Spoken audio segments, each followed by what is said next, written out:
Hey, my creative friends. My name is Shannon, and I belong to shannonstudio.com. Um, and I come and talk about a creative lifestyle and give creative tips and just ideas related around creativity, just so we can be more informed and understand how much creativity is beneficial to us and how it should be part of our lives in some way, shape, or form. So, my husband, the boyfriend, hey Joan, gets cramps in his legs sometimes, and so he just had a bad cramp. So if you hear somebody like moaning in the background, it's him having cramps, the cramps of death, we call them. So I just want to forewarn you on that one.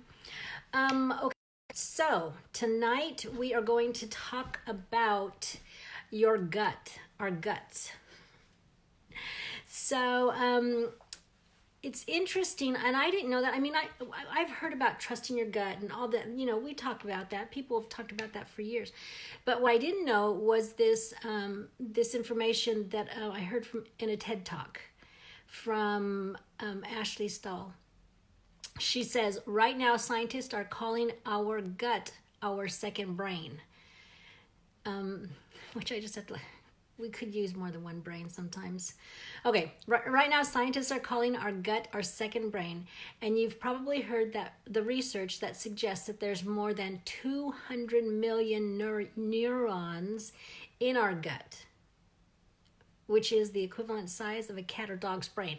That's amazing, 200 million neurons. Our bodies are fascinating. Hey, Trisha, they are so fascinating. I can't imagine people thinking that we're here just by accident with the intricacy of how our bodies work and what they do. But I digress. We're talking about the 200 million neurons in our gut. And I have to remember this because Cassie, one of my daughters, when she was little and we moved and we went to a new school, she went to a new school and that sort of thing, it was difficult for her, and her anxiety would show up in her gut. She would get upset in her stomach. And I knew she would get upset in her stomach, or anytime she faces something big, her stomach gets upset. But I didn't really know and realize that it could have been tied, it was tied so closely just because, considering how many neurons, and the scientists considering our second brain. So it's a second testimony that something is wrong or something is good. So then she goes on to say, so what does that mean to you?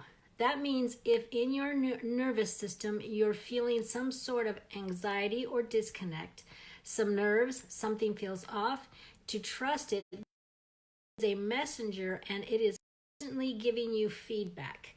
I love that. Your body is a messenger. Your body is your messenger. So sometimes we can have so many thoughts going in our heads, we just don't know. We can't decipher which is right, which is wrong. And I think maybe that's why it's there, that we can have that gut feeling to go, when we start to move forward in a direction, we just kind of go, that just doesn't feel right. I often say that.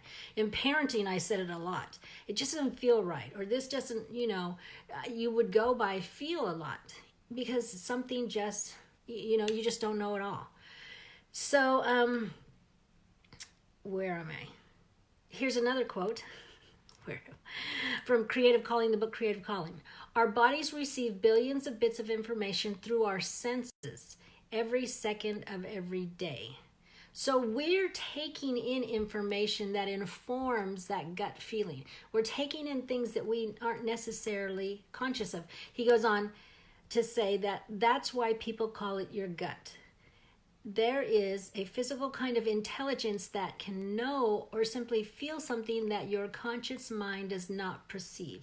And that idea that we are constantly, it's just like, you see a look on somebody's face, or you hear a comment that somebody says, and it just kind of passes by you, but something just kind of stops in your brain and kind of goes, and then you move on because it's not that important.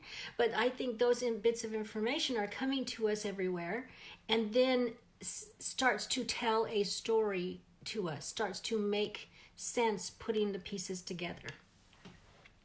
So let's see. In Wired to Create, they say gut feelings and inner knowings, those unconscious nudges. Let me start that over. Gut feelings and inner knowings, those conscious nudges that propel us to action or bring about sudden shifts in perspective, are a guiding force in our lives. And that's what, that's what it is. It's just like kind of push. He says that Steve Jobs went so far as to call intuition more powerful than intellect, because it just kind of pushes us. It's that feeling. It's just nagging at us. And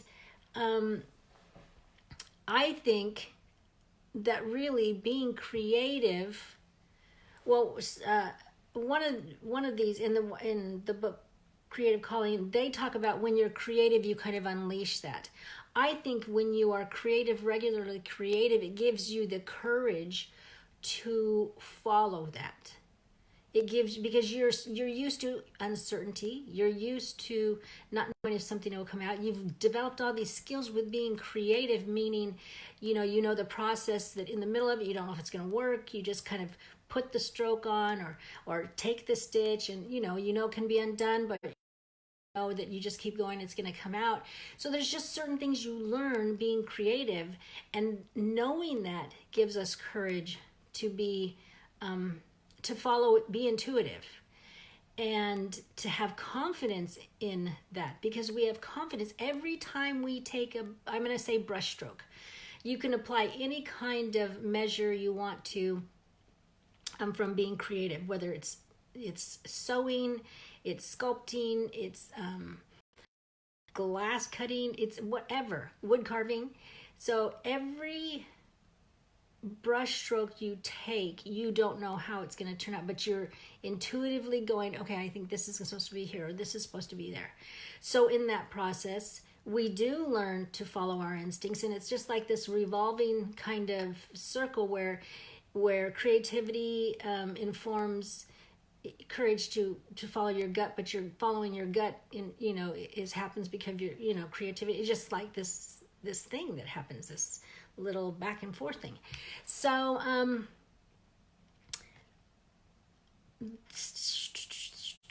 the guy who, I'm trying to think of his name, the guy who is wrote the Creative Calling, he started 2 businesses. One of them was Creative Live, and I don't know on Best Camera, but those were 2 compelling ideas he had, and everybody was telling him, no, don't do it, it's not profitable, it's not going to work. But he said, going forward, it felt like being drawn toward a magnet. I was being pulled. So he just felt this thing that just kept compelling him. And so the tip tonight is to know your body, and to know that your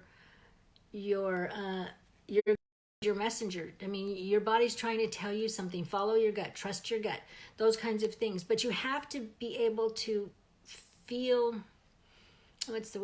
confident in you can follow it. Some of us are so not used to listening to ourselves. We listen to everybody else. We trust everybody else, but we don't trust ourselves. And I think that the more we learn how to trust ourselves, the more we learn that we have a valid opinion, and our intake of everything gives us a valid opinion. Just, it may not be the opinion for everybody, but it's our opinion. And so I think we need to trust that. And I think, like I said, I think creativity informs trusting your gut, and trusting your gut informs creativity. So I think that that's kind of a little coin there. And so trust your gut. Learn how to do it. Let me see. Fine tune it. When you have those inklings, follow it. Follow the feeling, and then how it works in you, and how you can trust it to do something or not do something. Just practice following it. Sometimes it takes practice to figure it out. So that's the tip for tonight. gut. I think so. I can think in my life how nothing made sense, but I trusted my gut. I can't think of anything in particular right at this moment. I'm trying to remember anything. If you have a story of trusting your gut, share it with me in the comments. Also, be sure to like the things on the thing. How's that for a description? Like the things on the thing. But remember, you have a creative heartbeat, so listen for it, and I will be back tomorrow. Bye.